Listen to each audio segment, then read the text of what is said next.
Sana naman tumigil na ang ulan.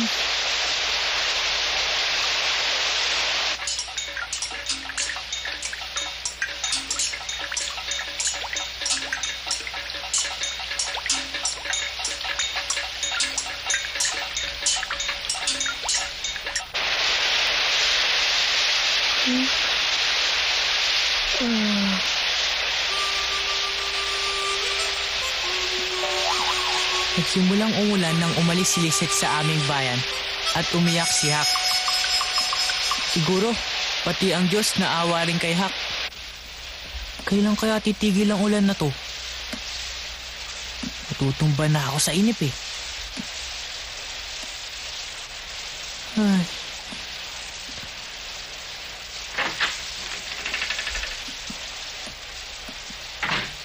Huh? Nagbabasa ka na naman na aklat? Ano pa ba ang ibang magagawa? Tama ka.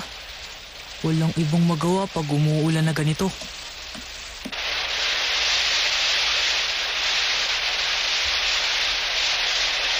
Huh?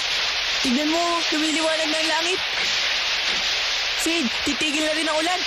Ano? Tama ka. Matatagalan nga lang bago tumigil. Ano kayang ginagawa ngayon ni Hak? Palagay ko wala siyang ibang ginagawa kundi isipin lang si Lisette. Huwag mo siyang babagitin! Bakit wag, Sid? Kasi pag naririnig ko ang pangalan niya, sumasakit ang puso ko. Ang ganda niya, no? At ang galing pa niya umarte. At mabait pa.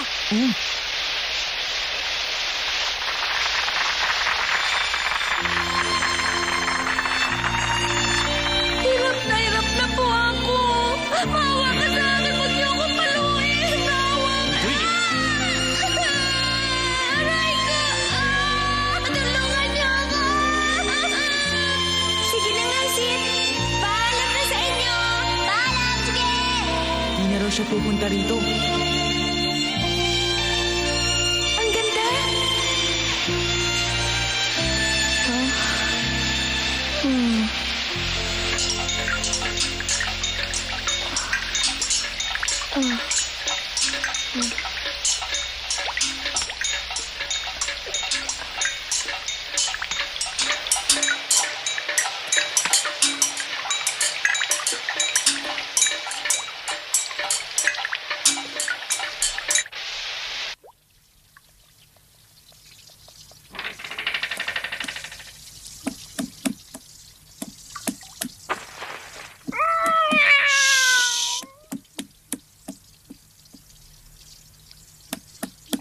Tom!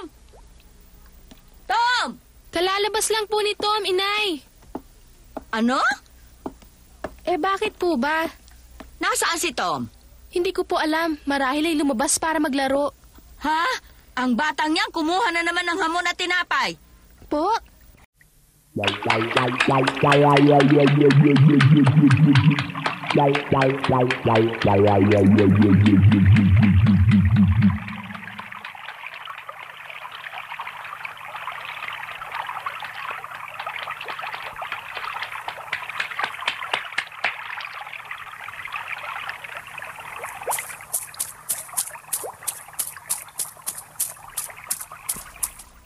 Hak! Nariyan ka ba sa itaas?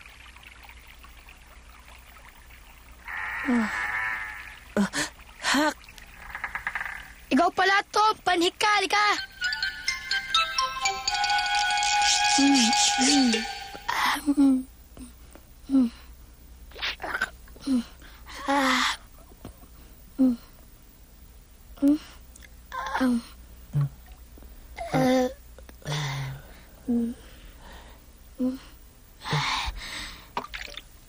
Mukhang tamang-tama ang pagdating ko ah. Oo nga, kahapon pa ako hindi kumakain eh. Anong iniisip mong gagawin kung nagtuloy-tuloy na ang ulan? Ano sa tingin mo, Tom? Di pupunta ako sa likod ng hotel at inuman. Alam mo naman yan, Tom eh. Ang hirap naman ng kalagayan mo rito, Hak. Oo, lalo na kapag umuulan. Ang lakas nga ng tulo sa bubong eh. Inisip ko kanina na lumipat na. Saan ka naman lilipat? Naisip ko, maaaring sa simbahan o kaya sa lagarian.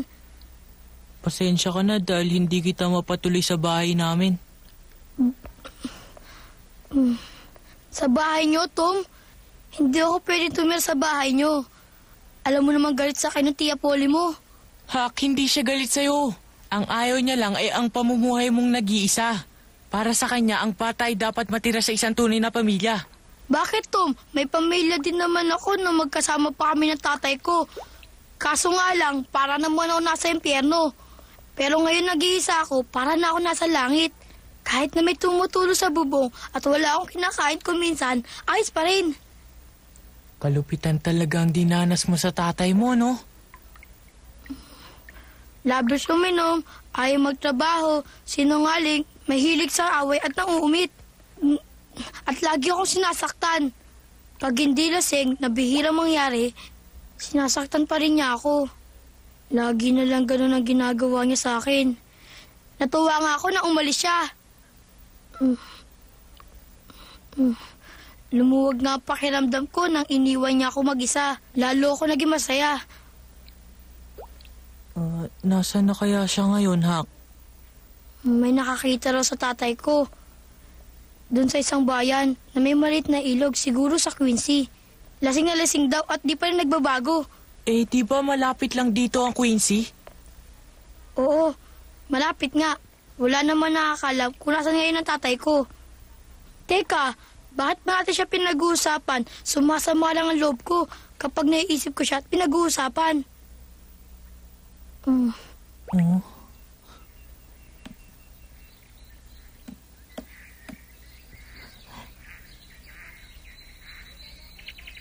Tingnan mo! Wala na ang ulap! Nakikita na ang ilog! Mukhang tumaas ang tubig, di ba, Tom? Oo, dahil sa lakas ng ulan yan. Kung mamulot kaya tayo ng mga bagay, Huh? siguradong tumaas ang tubig ilog sa banda roon, doon tayo manguha. Huh? Maraming mahalagang bagay ang lumulutang doon. Alam mo na, pinapadpad ang mahalagang bagay doon sa may Cape Henry kapag tumataas ang tubig. Mga mahalagang bagay ba ang lumulutang at napapadpad? Siyempre naman. Huh?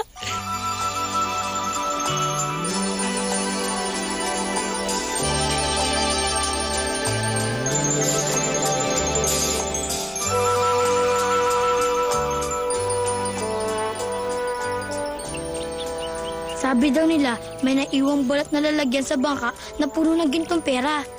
Wala daw tao sa bangka? Wala raw. Siguro may gustong tumangay sa mga perang ginto. Sumakay siya sa bangka tapos nahulog. Yun siguro ang dahilan kaya siya nalunod. Maaaring ganun na nga, Tom. Sana makakita rin tayo ng ganung bangka. Kahit na ba mga alas na lang ang laman, kahit hindi na gintong pera, ayos na yun. Maaari din yun, Tom.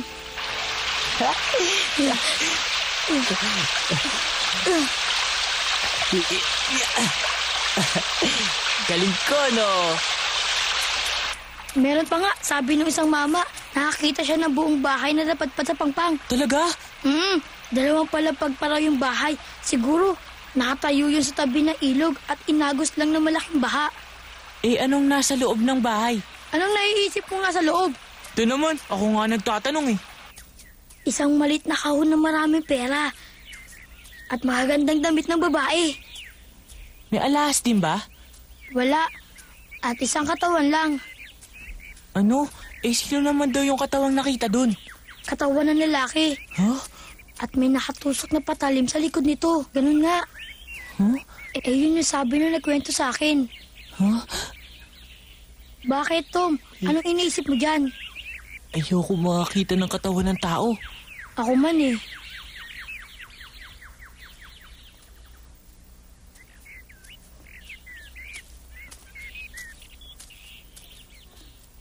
Huh?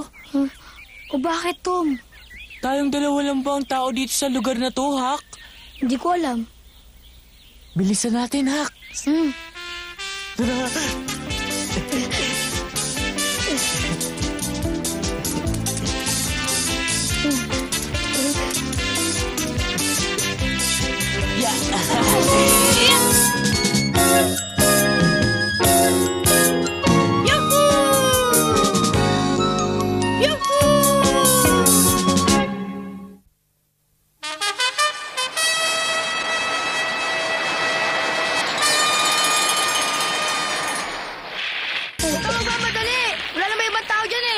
Gusto ko makahanap agad ng gintong pera. Doon ako sa kabila, bababa. Mag-iingat ka, Tom! Oo, mag-iingat ako.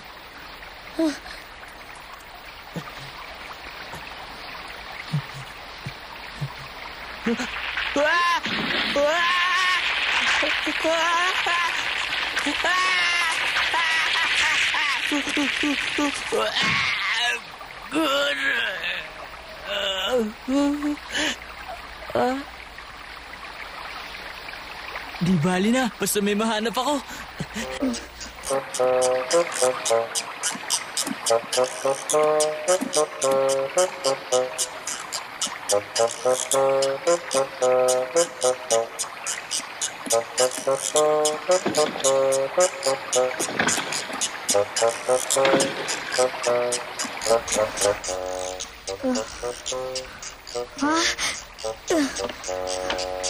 Tom!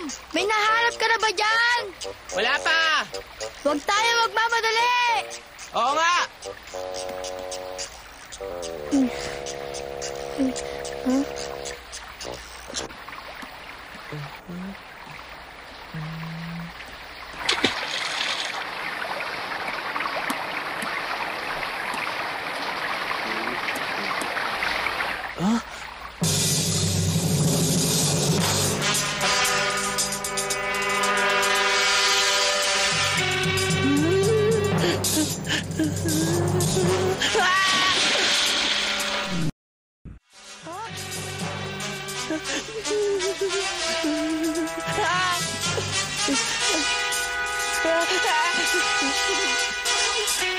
Patay! Patay!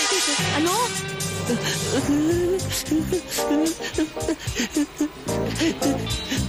May patay!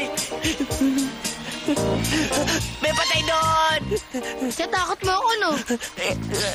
Hindi! Babae o lalaki? Sa tingin ko, lalaki. Sa tingin mo? Nalunod siguro yun. Matagal na siguro nasa ilalim ng tubig. Halika na, sabihin natin kay Happy. Ano bang nangyayari sa'yo? Hindi ka ba makatayo, Tom? Hindi ko maigalaw pa ako eh. O sige, ako na lang pupunta. Huwag mo ko iiwanan dito. Huwag mo ko iiwanan dito. Sabi mo hindi ka makalakad. Makakalakad ako. Masakit ba?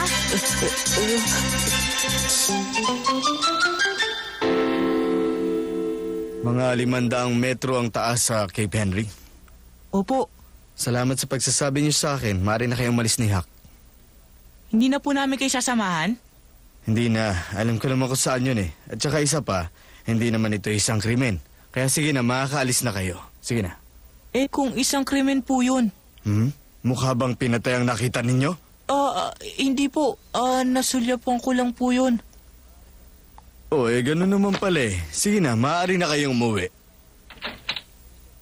Jeffrey, maganda ka na ng karwahe. Ngayon din. Apa. At saka isang kumot na rin. Sige po. Ay nako, sana naman ay makilala na kung sino yun.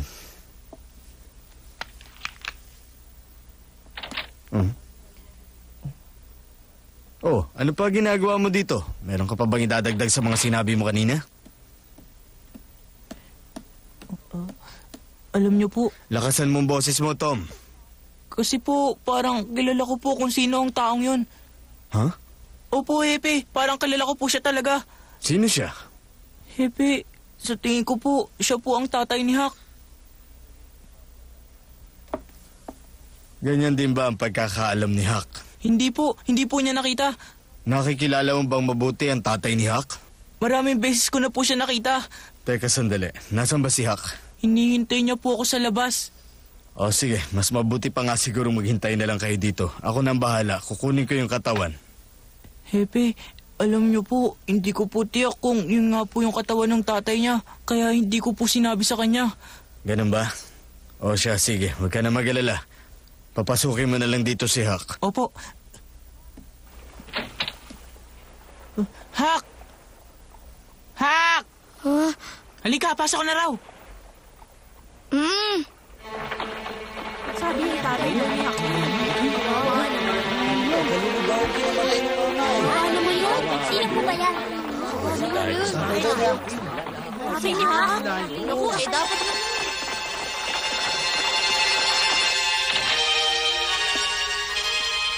Huck, dinala ko na sa punerarya ang katawan. Gusto mo ba makita? Opo, Hepe. Ang sabi ni Tom mukhang tatay mo raw natagpo ang katawan. Ha? Hindi niya ba sinabi sa'yo? Matagal na sa ilalim ng tubig ang katawan kaya medyo mahirap na makilala. Walang makatiyak kung yun nga ang tatay ni Huck at pati na rin si Huck. Ipinasya na rin ni Huck na isiping yun nga ang tatay niya at kalimutan ng lahat ng mga kalupitan nito sa kanya.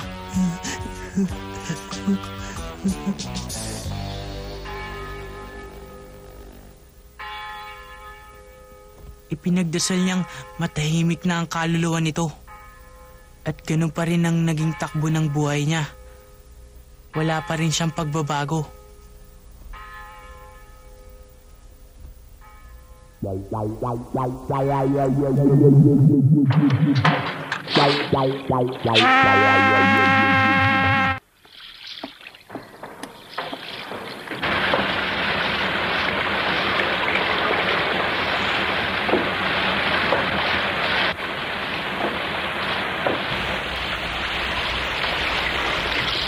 Salo!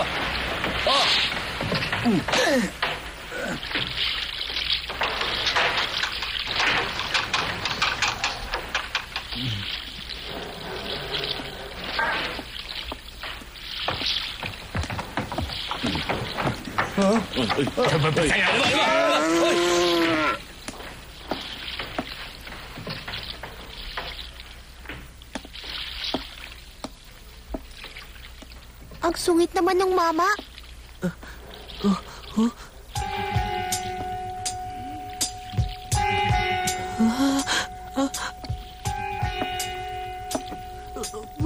Bakit, Tom? Siya yung tatay ni Huck. Anong sabi mo?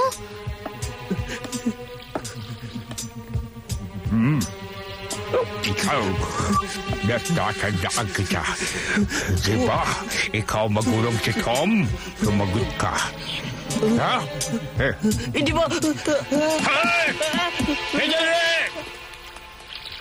Bumalik ka dito! Nasa si Huck!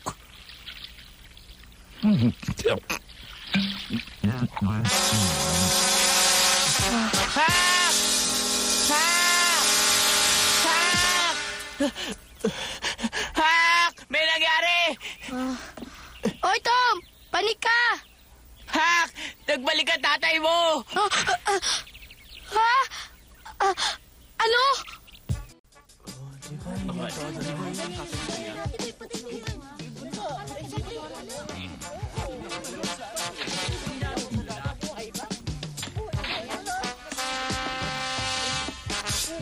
Hepe! Kumusta? Magandang araw.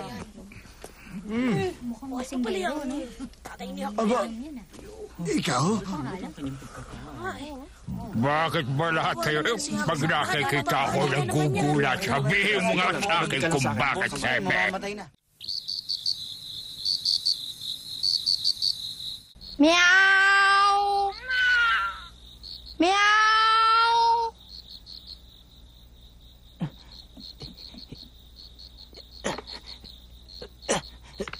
Hak! Nasa ka? Narito ako. Hak? Ano na? Saan ka na nagtatago pag umaga? Katulad ng tinuro mo sa akin, sa taniman na Ginoong Ferguson. Hindi ka hanapin ng tatay mo dun. Nasaan na siya ngayon? Naghahanap pa rin siya hanggang ngayon sa'yo. Bakit ba niya ako hinahanap, Tom? Ang sabi niya, dadaling ka daw niya sa Quincy para tulungan siya sa nakita niyang trabaho doon. Ano kayang klaseng trabaho? Malakas daw pagkakitaan. May katuba kong hindi maganda trabaho yun. Sa palagay ko rin.